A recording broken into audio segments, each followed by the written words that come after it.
Tangan pria ini tiba-tiba terbakar matahari. Apa yang sedang terjadi? Sinar matahari yang kuat menembus lapisan ozon, langsung mencapai bumi. Air laut yang terkena sinar matahari, seketika suhunya mencapai 700 derajat. Sinar matahari ini secara bertahap mencapai jembatan di atas laut.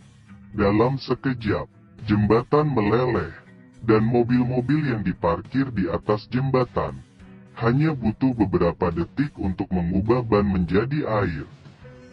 Dan tepat setelah itu, pelat baja setebal beberapa meter di jembatan tiba-tiba runtuh. Jembatan itu hancur, rusak, pecah menjadi dua. Sinar matahari berjalan ke arah kota. Banyak burung terbang bola-balik, mereka membenturkan kepala ke kaca. Seluruh kota berada dalam kekacauan, sehingga ayam-ayam berterbangan dan anjing-anjing melompat.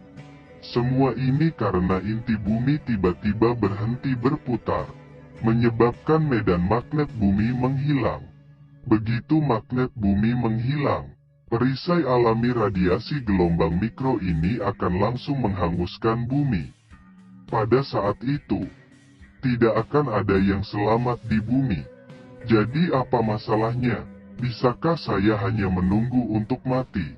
Secara teori, gunakan saja bom nuklir emas. Biarkan bom itu meledak di luar satelit untuk mengaktifkan inti bumi. Apa yang salah denganmu? Suhu inti bumi setinggi 6000 derajat. Orang belum datang. Semuanya telah berubah menjadi air.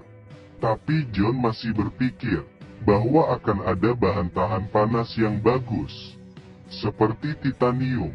Bahan ini tidak hanya tahan dalam suhu setinggi 6000 derajat, tetapi juga menyerap panas dari lingkungan. Ini kemudian akan diubah menjadi energi kinetik. Setelah mengatakan itu, dia memasukkan tikus ke dalam kotak yang terbuat dari bahan ini. Kemudian nyalakan LED pulse cannon.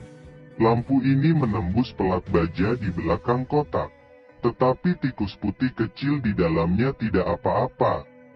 Dia masih bertahan. Pandangan ke depan. Mungkin harus segera menghadiahinya 500 juta yuan. Biarkan dia menggunakan paduan ini untuk membangun pesawat luar angkasa raksasa. Jadi, Black menghabiskan lebih dari 10 hari berturut-turut untuk membangun senapan pulsa bertingkat tinggi Gen Z. Tepat saat dia hendak membalik sakelar, senapan pulsa bertingkat tinggi berderak, dan petir menembakkan sinar Lex mengenai samping gunung, memecahkan gunung, bor depan kapal. Setelah tes yang sukses, Black memimpin 8.000 pekerja, mulai membangun lambung dalam semalam. Sebulan kemudian, ketika kapal besar ini telah berhasil dibangun, mereka memilih 6 awak kapal yang terbaik untuk melakukan tugas ini.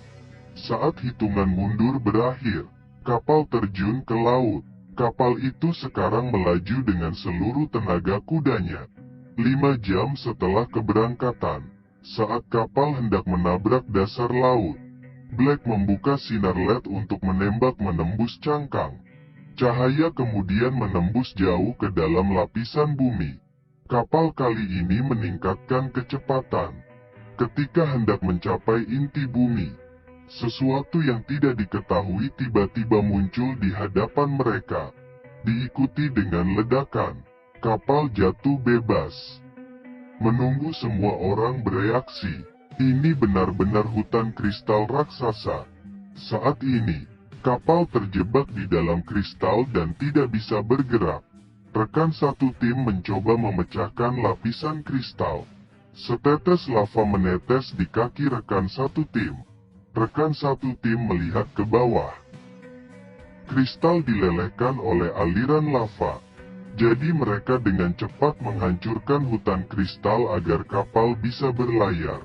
Gadis yang mengemudikan kereta jauh ke dalam lahar 5000 derajat. 42 jam kemudian, kapal berhasil tiba di inti bumi.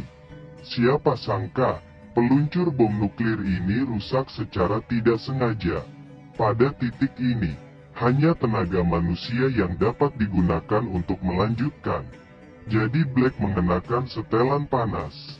Dia merangkak masuk. Suhu setinggi 6000 derajat seketika melelehkan alat di tangannya. Akhirnya Sakelar berhasil dihidupkan, diikuti oleh bom nuklir seberat 200 ton yang menembus inti bumi. Sebuah ledakan keras bergema di langit. Inti bumi telah berhasil diaktifkan. Mulai gerakan lambat, airship bergantung pada gelombang kejut ini. Kembali ke jalur aslinya. 4 jam kemudian, kapal melewati lapisan lava. Kapal itu jatuh ke dasar laut. Pihak berwenang segera mengirim penerbangan seret ke atas dari dasar laut.